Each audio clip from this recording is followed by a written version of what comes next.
Line Arabian dates. இப்போ அது line லயனா டே.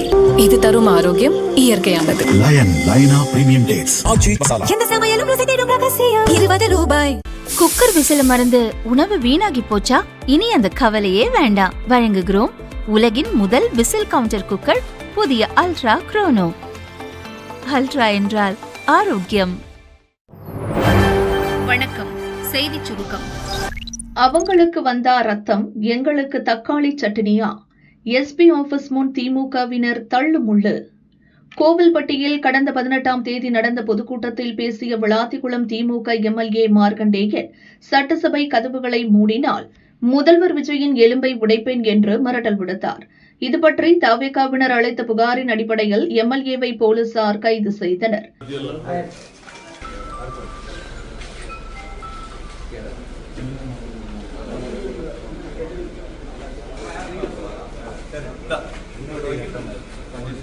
எந்த வண்டியில்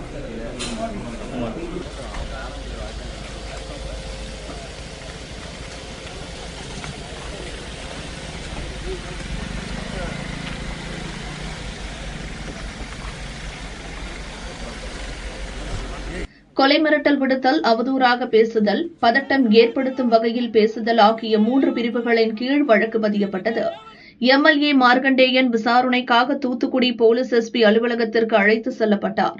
திமுக முன்னாள் அமைச்சர்கள் அனிதா ராதாகிருஷ்ணன், கீதா ஜீவன் தலைமையில் திமுகவினர் எஸ்பி அலுவலகம் முன்பு கூடினர்.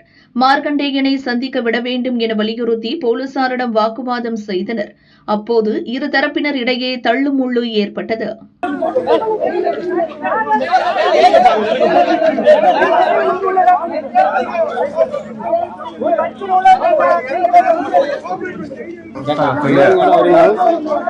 உள்ள நின்னாங்கல்ல போயிட்டாங்க.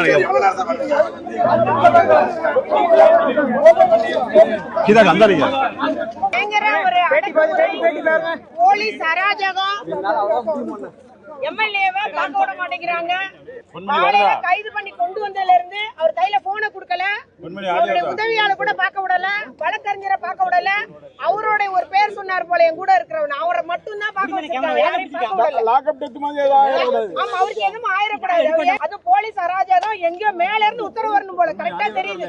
இவங்க எல்லாமே யாருமே முடிவெடுக்க முடியல. இங்க யாருமே சாதாரண ஒரு பேச்சுக்கு ஒரு நோட்டீஸும் கொடுக்காம விசாரிக்காம இன்னைக்கு எந்த முன்னறிவிப்பு இல்லாம 6 மணிக்கு போய் இது கைது செய்திருக்காங்கன்னா இந்த இதை என்ன நாடா இல்ல காடா? இது ரொம்ப நாள் ஓடாது. அதிகபட்சமானா 4 மாசம் இந்த ஆட்சி இருக்கும். அது வரையும் தான் இந்த காவல்துறை ஆட முடியும். என்ன இடுப்பு பிடிச்சி இழுக்கிறாருன்னா அந்த காவல்துறை அவர் தான் என்னைய எம்எல்ஏ பதவி ராஜினாமா பண்ணுங்க, உங்களை நான் தாவேக்காவில் சேர்த்து எல்லாம் செய்யறேன்னு சொன்னேன். டிஎஸ்பி தான் இப்ப என்ன இடுப்பை பிடிச்சி இழுத்தது. அவரை பகிரங்கமா நான் கவர்னர் விசாரணை வரும்போது பகிரங்கமாக சொல்லுவேன். ஏன்னா அந்த டிஎஸ்பி தான் இன்னைக்கு காவல்துறை கூட வழக்கு போடல. வழக்கு இருக்கு, இன்ன வரைக்கும் வழக்கு போடல. அவரை விசாரிக்கல, ஒண்ணுமே பண்ணல. அப்ப அவங்களுக்கு ரத்தம், எங்களுக்கு தக்காளி சட்னியா? தாவக்கான ஒண்ணும் செய்ய மாட்டாங்க. திமுக உடனே அரசு அடக்குமுறை, எங்களை முதல்கிட்ட அரெஸ்ட் பண்றேன்றாங்க. இன்னைக்கு எங்களை அரெஸ்ட் பண்றேன்னு சொல்லிட்டு இருக்காங்க இந்த காவல்துறை. போலீஸ் அராஜகம் ஒழிக. கடும் விளைவுகளை சந்திக்க நேரிடும். திமுக எம்எல்ஏ கைது, ஸ்டாலின் வார்னிங். முதல்வர் விஜயன் எலும்பை உடைப்பேன் என்று மிரட்டல் விடுத்த விளாத்திக்குளம் எம்எல்ஏ மார்க்கண்டேயன் கைது செய்யப்பட்டார். இதை திமுக தலைவர் ஸ்டாலின் கண்டித்துள்ளார். தவறுகள், அவலங்களை சுட்டிக்காட்டும் முன்னாள் அமைச்சர்கள், எம்எல்ஏக்களை டேக் டைவர்ஷன் மாடல் என்ற தாவிக அரசு வேட்டையாடுகிறது. கைதான எம்எல்ஏ தமது வக்கீல் மற்றும் ஆதரவாளர்களை சந்திக்க அனுமதிப்பதில்லை. அவரது சட்ட உரிமைகள் மறுக்கப்படுகின்றன. தமிழ்நாட்டில் நடைபெறுவது சட்டத்தின் ஆட்சியா, சாத்தானின் ஆட்சியா?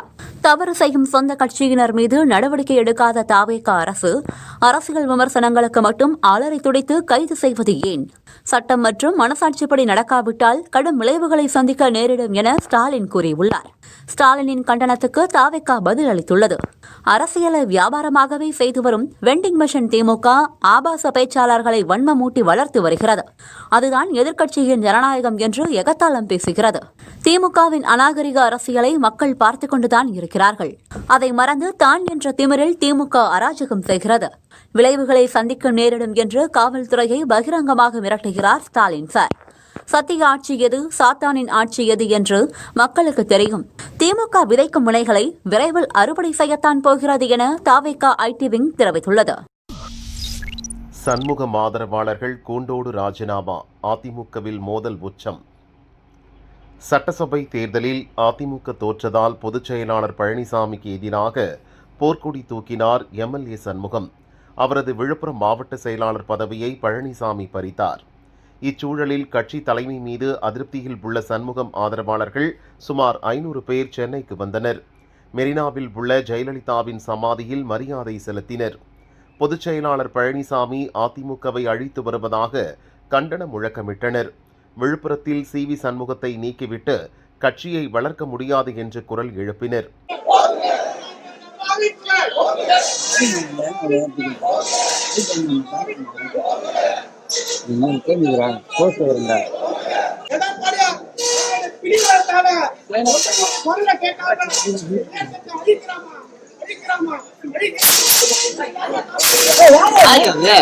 விழுப்புரம் அதிமுக தொண்டனே இல்லாம பாமக வந்தவன் சராய வியாபாரி செம்பர கட்டுறவன் எல்லாரும் எதிராக கேஸ் தகுறோமா அவனை போட்டு ஜாகிரதி கட்சியை பண்றோமா பிடிவாதம் பிடிவாதம் பிடிவாதமா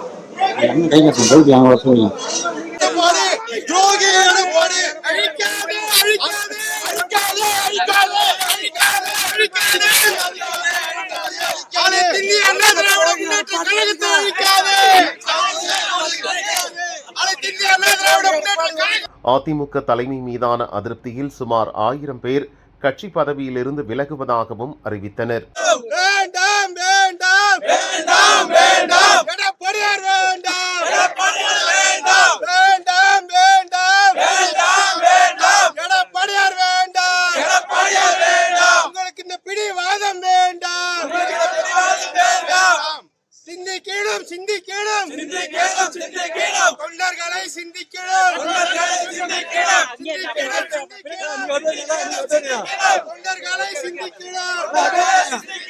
நீக்குவதற்கு மட்டுமே அதிகாரம் கொடுத்தது போல ஒரு பொதுச் செயலாளர் இன்றைக்கு செயல்பட்டுக் கொண்டிருக்கின்றார். இந்த இயக்கத்தில் 35 ஆண்டு காலமாக உழைத்த ஒன்றிய செயலாளர், நகர செயலாளர் எந்தவித செயல்பாடும் இன்றி அனைவரையும் பதவி விட்டு நீக்குகின்றார். என்ன நடக்குது இன்னைக்கு? பதவி போட்டுக்கலாம் யாரு? செம்மரம் கடத்தல 6 மாதம் ஜெயிலில் இருந்தவன், கொலைகேசில் ஜெயிலுக்கு போயிட்டு வந்தவன் இன்றைக்கு அம்மா இருந்தாலும் நடக்குமா? சொல்லுங்க பார்ப்போம். ஆகவே ஒட்டுமொத்தமாக முதற்கட்டமாக 1100 பேர் இன்றைக்கு ராஜினாமா செய்திருக்கின்றோம். எங்கள் மாவட்டத்தில் ஒருங்கிணைந்த 6 தொகுதியில் ஒட்டுமொத்தமாக அவர் பதவி போட்டிருக்குது. தகுதி இல்லாதவர்களுக்கு பதவி போட்டிருக்கார். அந்த பதவி தகுதி இல்லாதவர்களுக்கு பின்னாடி இந்த இயக்கத்திற்கு பயணிக்க விரும்பவில்லை. அதனால் பொதுச் செயலாளர் எப்படி இருக்கிறாரோ அதே போல் எங்களுக்கு இந்த கட்சியை அழிக்க இந்த மாவட்டம் போட்டுக்கிறாங்க. அவங்க பின்னாடி நாங்கள் பயணிக்க விருப்பம் இல்லாத நாங்கள் ரிசைன் பண்ணுறோம். அந்த ரெட்டையில எங்க இருக்கு? அந்த ரெட்டையில எங்க இருக்குன்னு தெரியாம ஆகி போச்சு. இப்போ புதிய நிர்வாகி நியமிச்சிருக்காங்கல்ல, நீங்க வேணா போய் பாருங்க பத்திரிகையாளர்கள். எந்த நிர்வாகியுமே ஒழுங்கான அண்ணன் சொன்ன மாதிரி எந்த நிர்வாகி ஒழுங்கான நிர்வாகிகள் கிடையாது. தகுதி வாய்ந்த இல்லை, தகுதியற்றவர்களுக்கு பதவி வழங்கப்பட்டிருக்கிறது.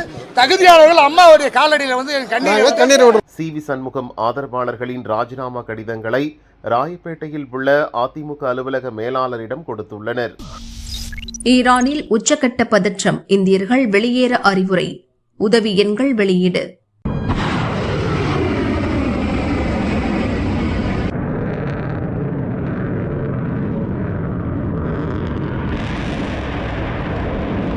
மேற்காசிய நாடான ஈரான் அமெரிக்கா இடையிலான போர் மீண்டும் தீவிரமடைந்துள்ளது.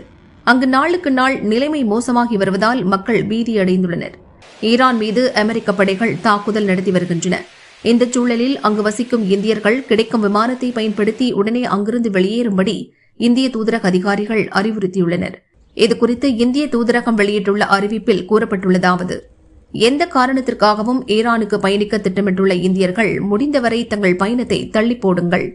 ஏற்கனவே பல்வேறு காரணங்களுக்காக ஈரானில் வசிக்கும் இந்தியர்கள் முடிந்தவரை உடனே இங்கிருந்து வெளியேறுங்கள். பாதுகாப்பற்ற இடங்களில் வசிப்போர் மிகுந்த கவனத்துடன் இருங்கள். தேவையற்ற வகையில் எங்கும் வெளியே சுற்ற வேண்டாம். ஈரானில் ராணுவ நடவடிக்கைகள் அதிகம் உள்ளதற்கு கடற்கரை பகுதிகள் போன்ற இடங்களுக்கு செல்வதை தவிர்க்கவும். உள்ளூர் அதிகாரிகள் வழங்கும் அறிவுரைகளை பின்பற்றி பாதுகாப்பை உறுதிப்படுத்திக் கொள்ள வேண்டும். ஈரானில் வசிக்கும் இந்தியர்கள் தங்களை பற்றிய விவரங்களை உடனே இந்திய தூதரகத்தில் பதிவு செய்து கொள்ளவும். கூடுதல் தகவல்களுக்கு தூதரக வெப்சைட் மற்றும் சோசியல் மீடியா பக்கத்தை தொடர்ந்து கண்காணிக்கவும். ஏதேனும் அவசர தேவை ஏற்பட்டால் அவசர உதவி எண்களில் தொடர்பு கொள்ளவும் என அதில் கூறப்பட்டுள்ளது.